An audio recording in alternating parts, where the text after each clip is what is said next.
Okay, so I'm going through a tough time and I'm like trying not to ruminate, so I'm just gonna like talk out loud. And as I've been on the spiritual journey, I'm starting to realize that the universe has just given me test after test after test to choose myself or to choose something or someone else. I mean, like, get what I mean. So in high school, say you like did a shitty thing and then you lied to a friend because you were trying to protect them, and then you like it came back and like it just made everything worse for you. Right? Like you chose someone else to save their feelings and then you didn't like choose being authentic to yourself and doing the right thing. Or let's say you have a friend that it's been rocky and you feel like that you've shown up for them and they've shown up for you in the past, but when you guys are going through a hard time around the same time, it's not even.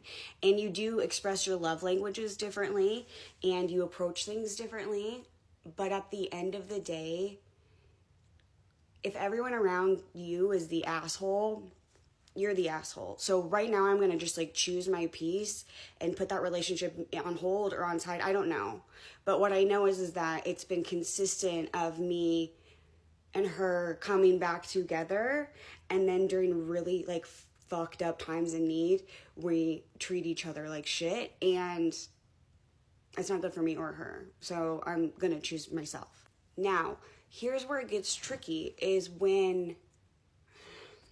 Okay, say your partner has something very, very important to do, but it puts you in like a certain situation, whether it's at work or with the kids or whatever, and you express your needs, but then you calmly let them do the important thing. And that's fine.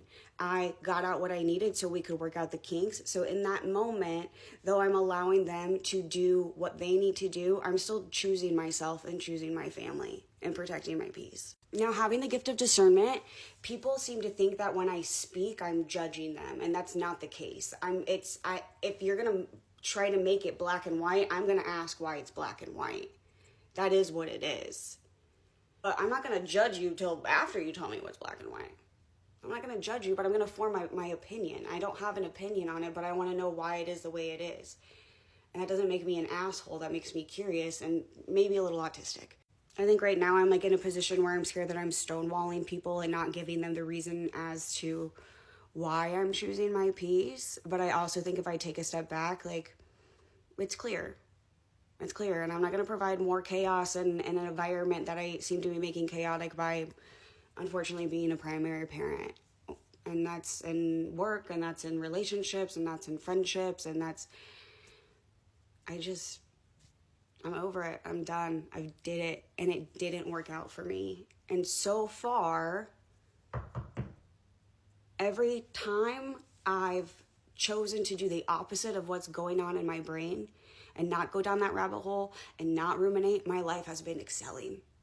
So now I'm sitting in this like awkward moment of gratitude where I know that like this was another test.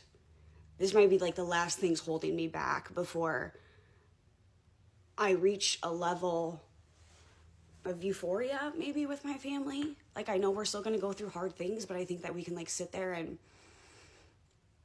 not feel like victims and get through it. And it sucks leaving things that you love behind. It really fucking sucks leaving things you love behind.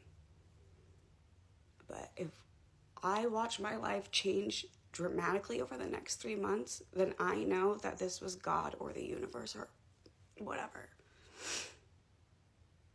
And I feel like my intuition saying is that I'm right because I have sadness, but no remorse, no regret. But